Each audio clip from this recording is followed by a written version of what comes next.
So we are in a new series called Being. We're calling it Being because we want to kind of explore all these ways that we get to be with God in our everyday life. What it is to be formed by God. And we talked last week about spiritual formation, this belief that something is shaping every single one of us at all times. And if you want to know what's shaping your heart, then get curious about what you treasure, because what you treasure is actually shaping your heart. So in this series, Being, it's our hope to elevate Jesus and to turn our attention towards him in practical ways, like really practical ways. So take a look at this quote from Hannah Anderson. It's from her book called Humble Roots. She says, "When life becomes overwhelming, when the questions hang in the air, it's easy to simply say to somebody else, turn to Jesus or the gospel. When a loved one is struggling through job loss or chronic illness, it's easy to simply say, all things work together for good. And when you're facing burnout, it's easy to simply tell you to go and seek God. These answers are not wrong, but they are incomplete and imprecise. And if we're not careful, telling someone to seek God without explaining how and what that actually looks like can actually compound their stress." Can I get an amen? Yeah. Sorry, we don't do that here. I got really excited because that's true. But we want to be people who not only know that that's true, that all things do work together for good, and that it is important to seek God. We're told to seek God, but we want to be people who are paying attention to where God is moving daily in our being and help each other practice joining him in that. So the idea of this is kind of centered in these words that the Apostle Paul shared with some people back in Athens. And this was a group of people made up of Jews and highly intellectual Greeks and people who were really well-read in poetry and the arts and philosophy. And it says at the beginning of the chapter, it says when he came into Athens, he was really distressed because they were all, there was so much idolatry in the city. The city was full of idols, like actual statues and things that people were putting up and looking up to and placing above God. And these were people who were very sophisticated and were constantly looking for like the next great thing and the best teaching and the newest ideas and all of that.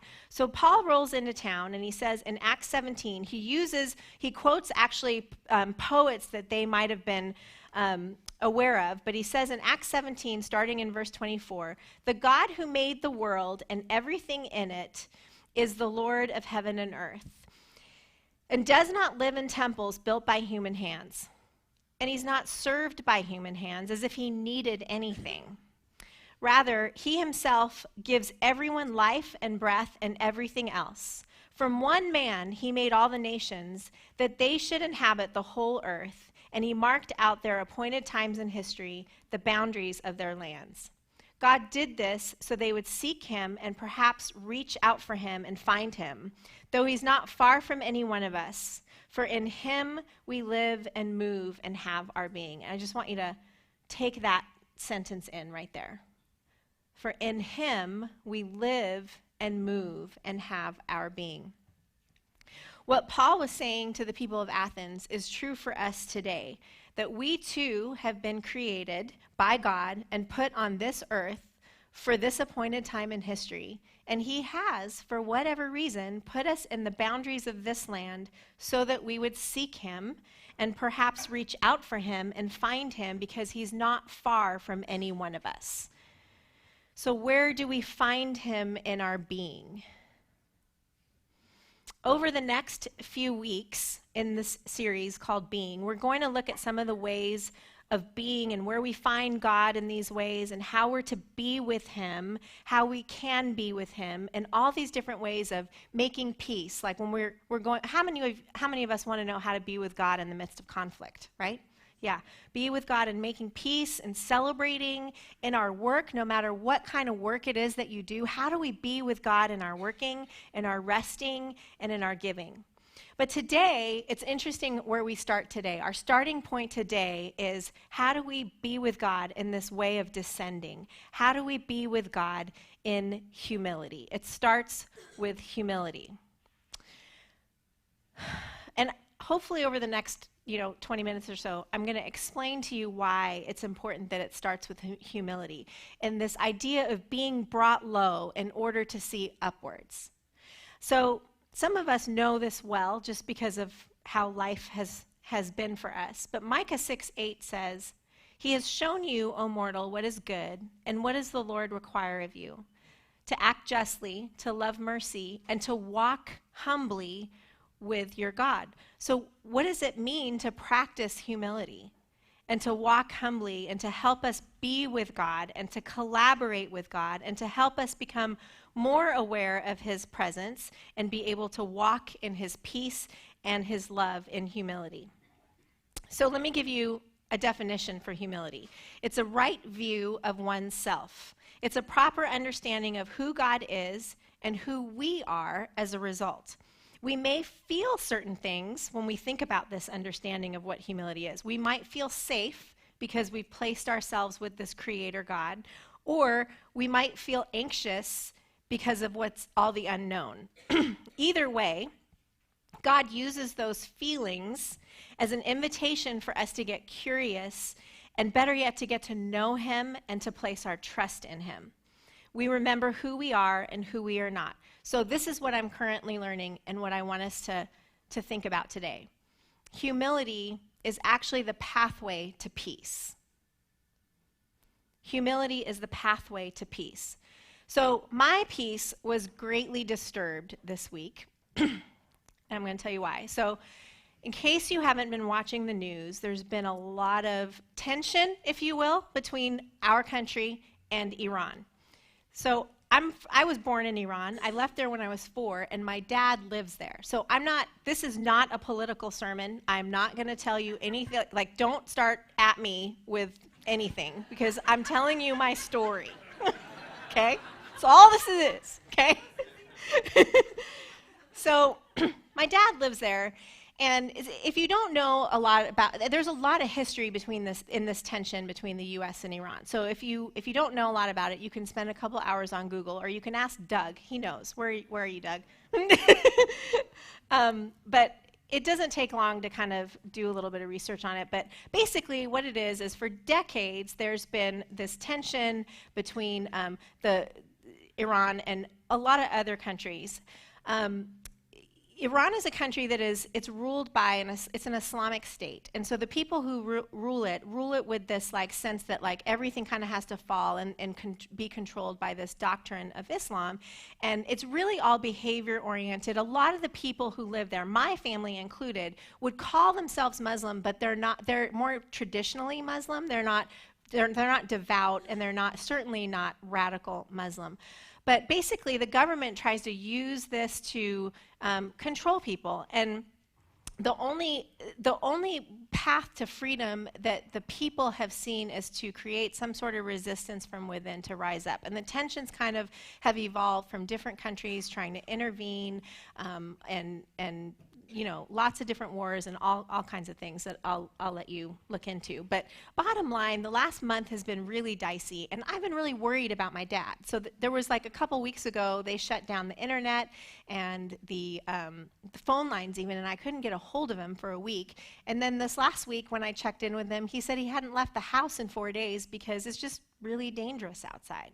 So that's the reality of where my dad is in that. And it was really, really disruptive to my peace. And I'm thankful that he's okay, but it's hard not to worry.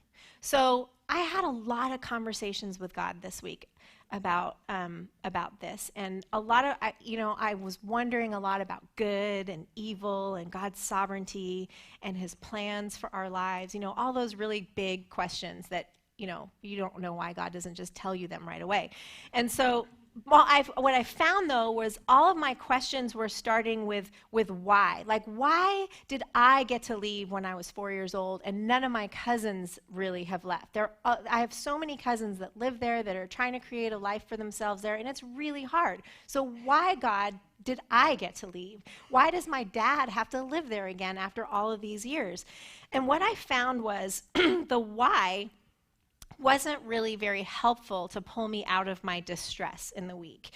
So what I want to propose to us is that maybe instead of asking why when we're confronted with life's difficulties, or even if we have a survivor guilt from something, whether it's war or cancer or trauma or a relationship that seems to be ending, or a child with physical, emotional, mental, behavioral issues, whatever it is that's sucking the life out of you, maybe asking a question that begins with what is more helpful than asking a why question. Because if you think about it, the answer to our why questions are often answered in hindsight. So just think about something big that's happened in your life in the past that you've come through, and during that time you might have been asking yourself, why? Why didn't I get to marry this person? Why have I not gotten that job that I've always wanted? And then something happens down the road and you're able to look back and say, oh, I get it now. I get it. So there's a lot more clarity in why in hindsight. But what, asking a question that starts with what, actually keeps us present. It keeps us present to what God is doing and what he has for us in the moment. So questions like, God, what are you doing? Keeps us present to the moment and not bound to the past or consumed or even presuming on a future that might not actually exist. Some people call that future tripping, right? So what leaves us open? It creates a posture of openness. It creates a posture of humility by saying, I don't know, but I'm pretty sure you do, so show me. It's the first question that we can ask when we're trying to practice humility, and when that humility is actually going to lead us to a place of peace. If we're going to walk it out, we're going to ask what questions. Asking questions like, God, what are you doing in this situation? What can I do with the resources that you've given me? What can I do to serve my family well today? What do you have to say about this situation? What would you like me to say to this person that I'm about to have coffee with today? What does this person need? And you can even translate that humility. You can carry and be the hands and feet of Jesus to a person by not asking why, but asking what. Like, what do you need, friend? What can I do to be a good friend to you in this time that you're going through? What is it that you need to make today a good day? Those are all the questions that kind of posture us in humility with God and with others. It puts us in a place of serving others, maybe not fulfilling a need. I mean, I can ask you what you need and you can tell me, and I might not be able to fulfill the need because I can't, or I have good boundaries, and that's good. That's another message. But I'm not saying we need to go around filling everybody's needs, but asking somebody is a really great question, because it might help them then go to God and be refined by you and go to God and find out what they need. Last week, I was asked the question, what is your emotion today? And it took me a while to answer it, and I tried not to answer it, but the person wouldn't let it go. And but I answered it, and it was really helpful for me throughout the day to identify what it was that I was feeling and explore what all of that meant. It was really cool, actually. We may not get answers to the questions right away, especially the questions that we ask from God, like the big ones, like, what are you doing, God? We may not get answers to them right away or even ever, but they do posture us to receive what is already here and available to us. These what questions and curiosity have the power to lead our hearts to a place of humility, a right view of oneself. But here's the other thing. We need not be ashamed when we wonder why, because that's part of humanity, right? The emotions of fear and sadness and anger that we often feel in crisis is good, and the curiosity of asking why is healthy. But I'm just saying, if we stay in the why, we have a higher propensity to stay stuck and maybe even resentful. While asking what has the power to move us to a healthier place. So let's start here for just a minute. Close your eyes and take a deep breath and just be aware of your posture. Be aware of your breath. Is it shallow? Are you breathing easy? Are your shoulders tight? Does it feel like they're carrying something?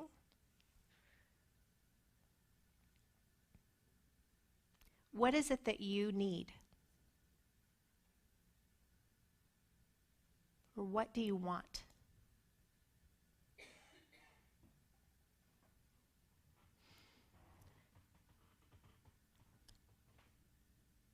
Is it a sense of belonging? Someone to love, someone to be loved by? Healing? A new job?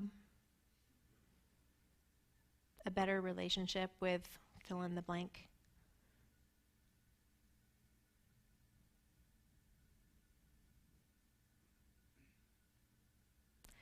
I would guess that for most of us, the underlying thing we desire is peace. Because underneath all of those things that we want, or the things that we are lacking, or believe that we are lacking, is a lack of peace. I want healing because I need peace that I'm going to be healthy.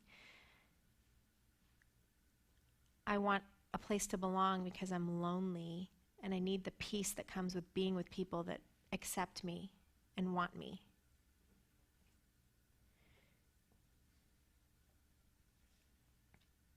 Peace with our finances, peace with our health, peace with our relationship, peace with our work, the means to provide a living, peace with the legacy that we're leaving, peace with ourselves. But ultimately, we want peace. You can open your eyes. There is an invitation, a really great and beautiful invitation from Jesus to his disciples in Matthew 11:28. It's very familiar to some of you.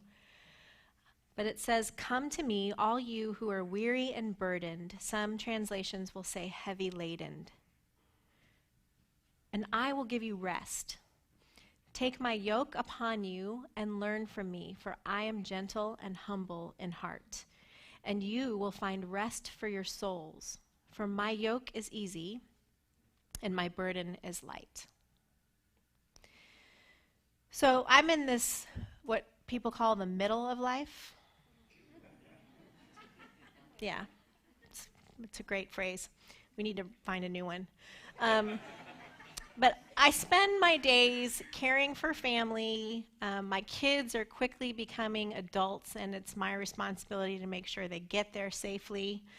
But I'm also like heavy laden with things. Like I have friends who are carrying, and family members who are carrying really heavy burdens that I want to carry with them. And so sometimes I feel heavy laden by things that people are going through.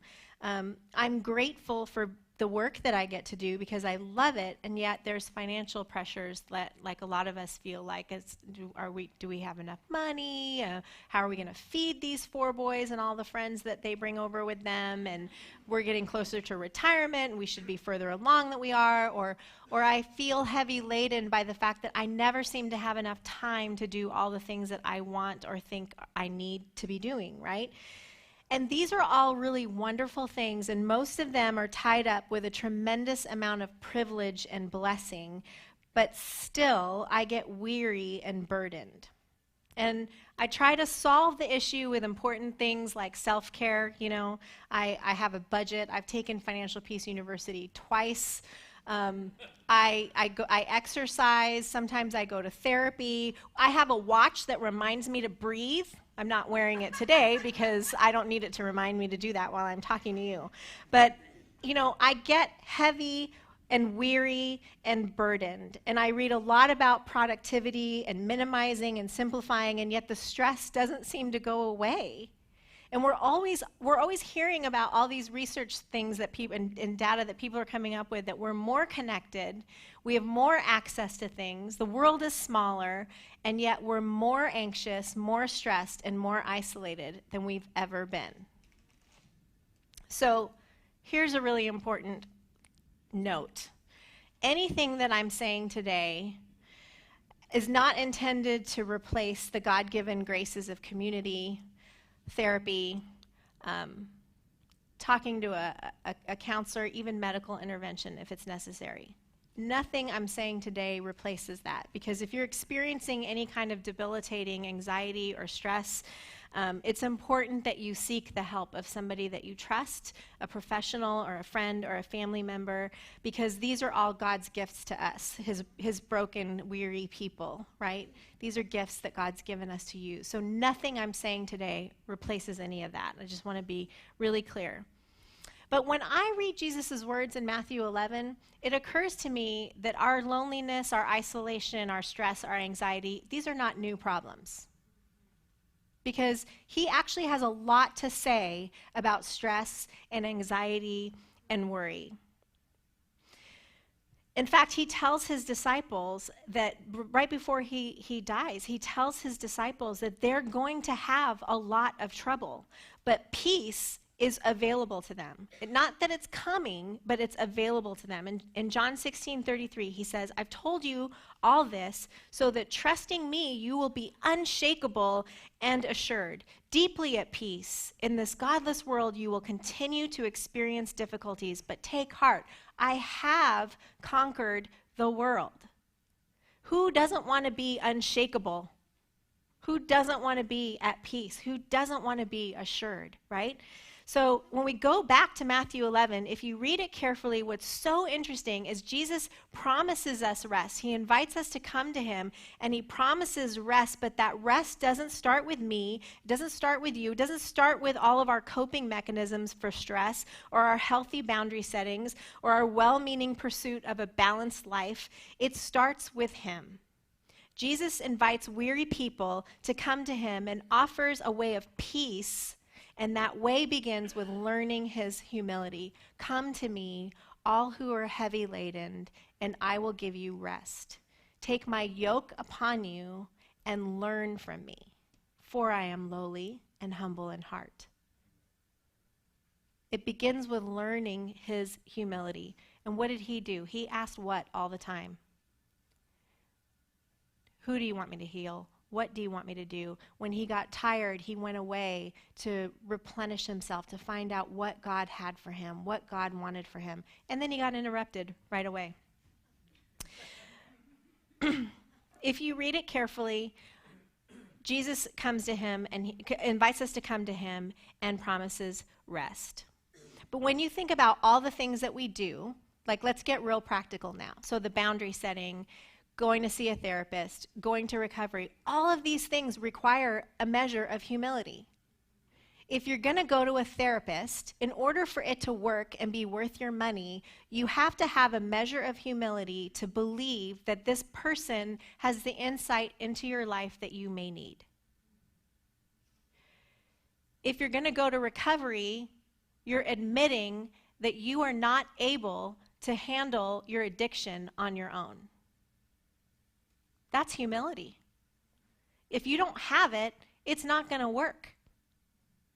I mean, that's why the first of the 12 steps in AA is admitting we are powerless and our lives have become unmanageable. In fact, the second step is coming to believe in a higher power greater than ourselves who can restore us to sanity. Step 3 is making a decision to turn our will and our lives over to the care of God as we understand him.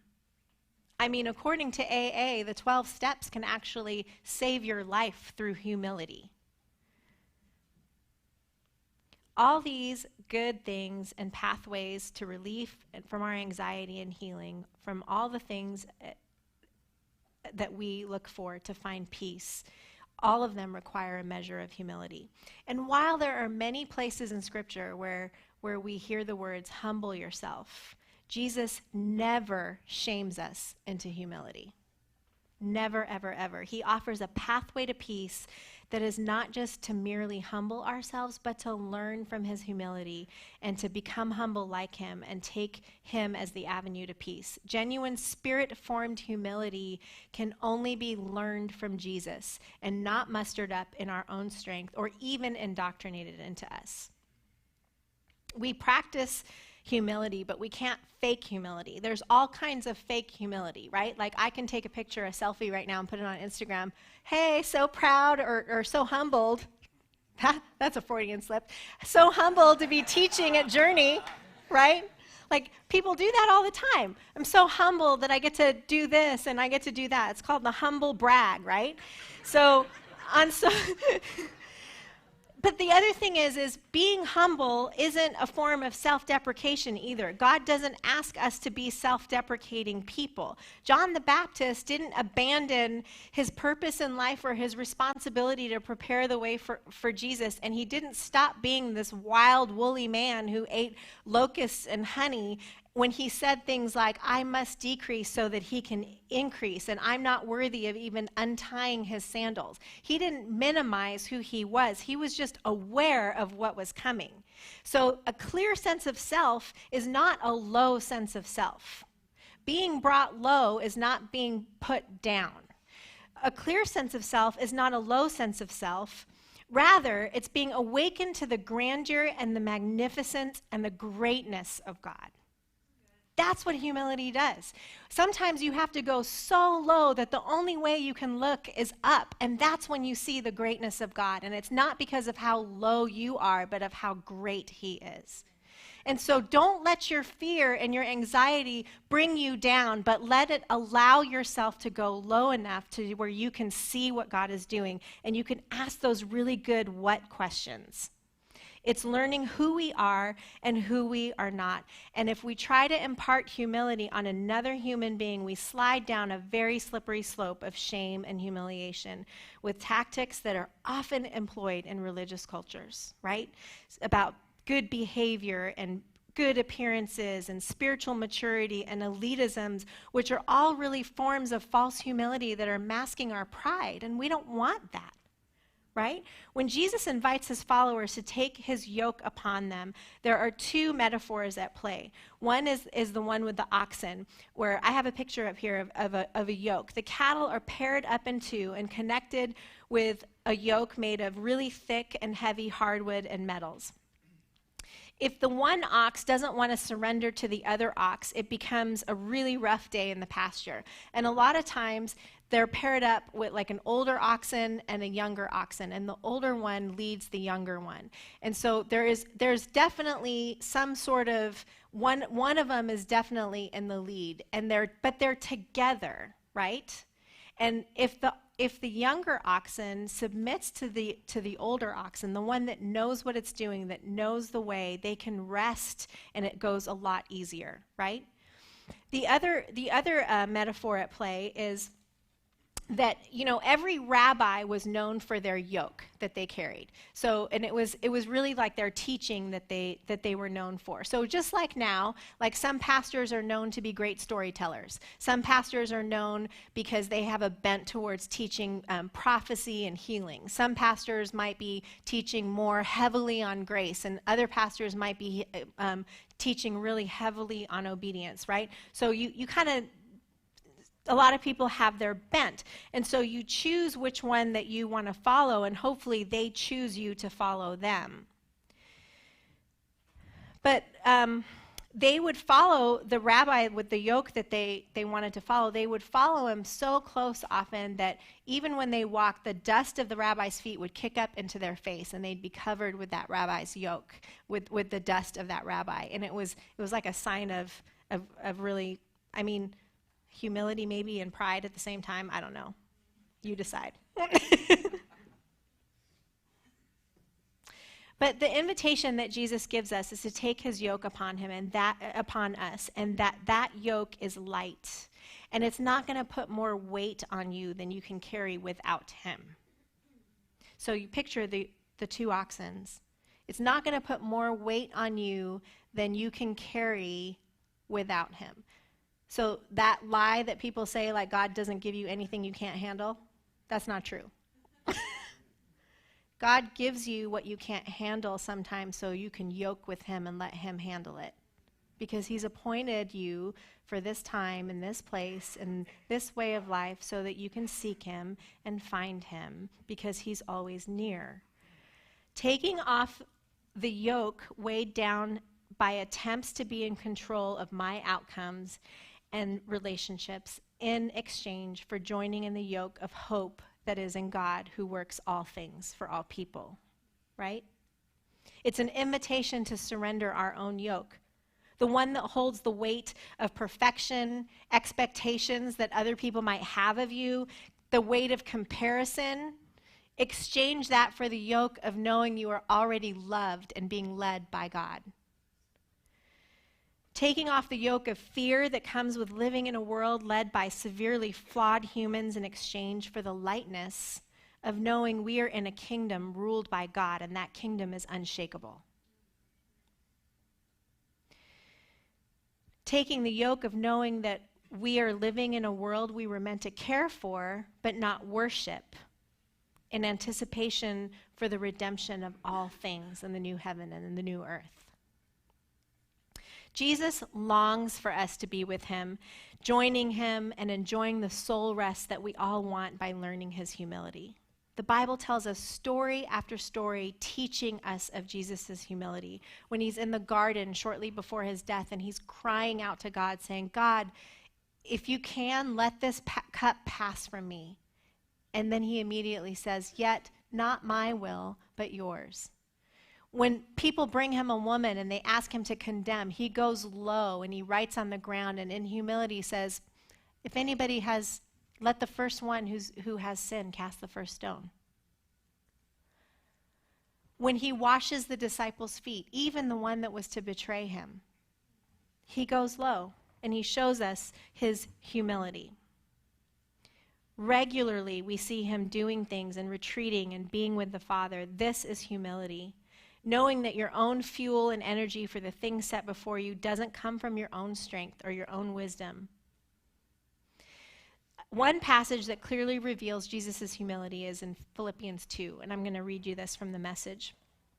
It says, if you've gotten anything out of following Christ, if his love has made any difference in your life, if being in a community of the Spirit means anything to you, if you have a heart, if you care, then do me a favor. Agree with each other, love each other, be deep-spirited friends. Don't push your way to the front. Don't sweet-talk your way to the top. Put yourself aside and help others get ahead. Don't be obsessed with getting your own advantage. Forget yourselves long enough to lend a helping hand. Think of yourselves the way Christ Jesus thought of himself. He had equal status with God, but didn't think so much of himself that he had to cling to the advantages of that status no matter what. Not at all. When the time came, he set aside the privileges of deity and took on the status of a slave, became human. Having become human, he stayed human. It was an incredibly humbling process. He didn't claim special privileges. Instead, he lived a selfless, obedient life and then died a selfless, obedient death, and the worst kind of death at that, a crucifixion. Because of that obedience, God lifted him high and honored him far above anyone or anything ever, so that all created beings in heaven and earth, even those long ago dead and buried, would bow and worship before this Jesus Christ and call out in praise that he is the master of all to the glorious honor of God the Father. In being made human, Jesus allowed himself to be brought low. But in being brought low, he gathered the most unlikely people together as friends. He lifted the heads of people who were marginalized and oppressed, and he raised them to places of strength and dignity. He raised people from death to life. He wept with compassion. He healed people who had been sick their whole entire lives. And all this power, because it's power, all this power, all this goodness, all this capability to love, all this grace is available to you and I if we would receive his invitation to join him in his yoke and learn from this humility. Power and humility coexisting in the most divine way, right? The band is going to come back up. And if you would just take a minute and close your eyes. Take another deep breath. And again, become aware of your posture.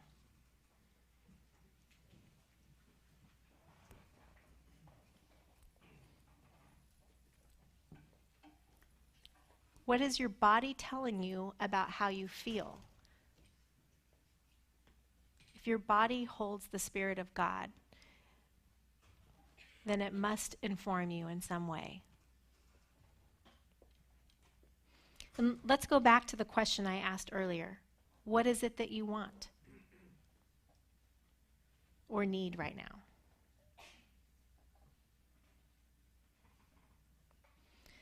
For some of us, getting to that answer is better when we ask, what is it that you're lacking?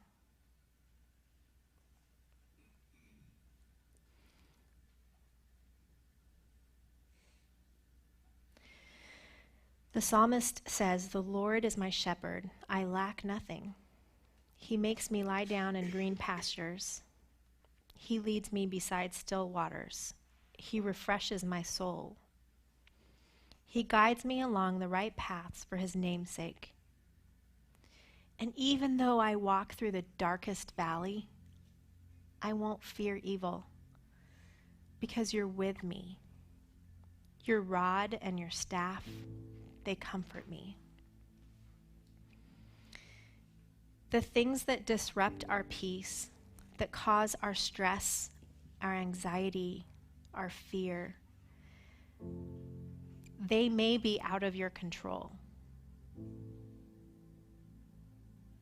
But if God is in everything and everywhere at all times, what might he be doing in order for you to reach for him and find him? When things are shaking around us, we often think we have to do something or say something to bring God into it. But he's already here. Learning Jesus' humility teaches us that we get to posture ourselves. We don't have to bring Jesus into something. We bring ourselves to him. We bring ourselves to him by asking God, where are you? What are you doing? What do you have for me? Why don't I have this thing right now?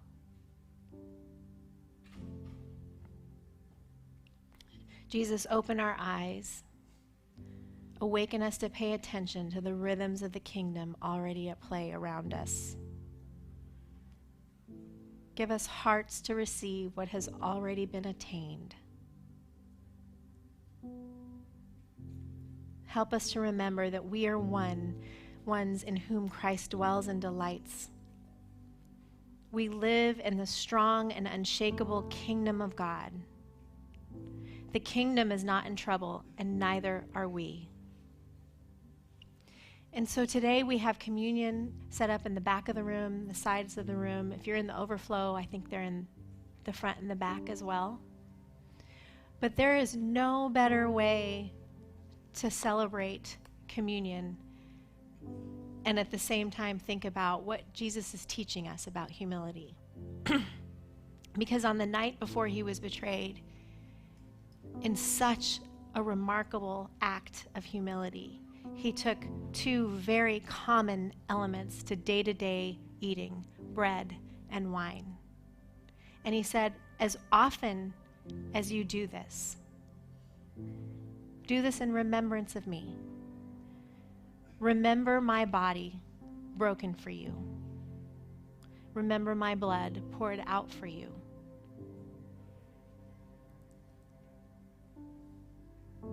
Remember what God has done already, what he's inviting you into, And maybe as you approach the table, you can think about that heavy laden thing that you're exchanging and surrender to his yoke. Jesus, help us to sit in this moment, God, as we sing our prayers.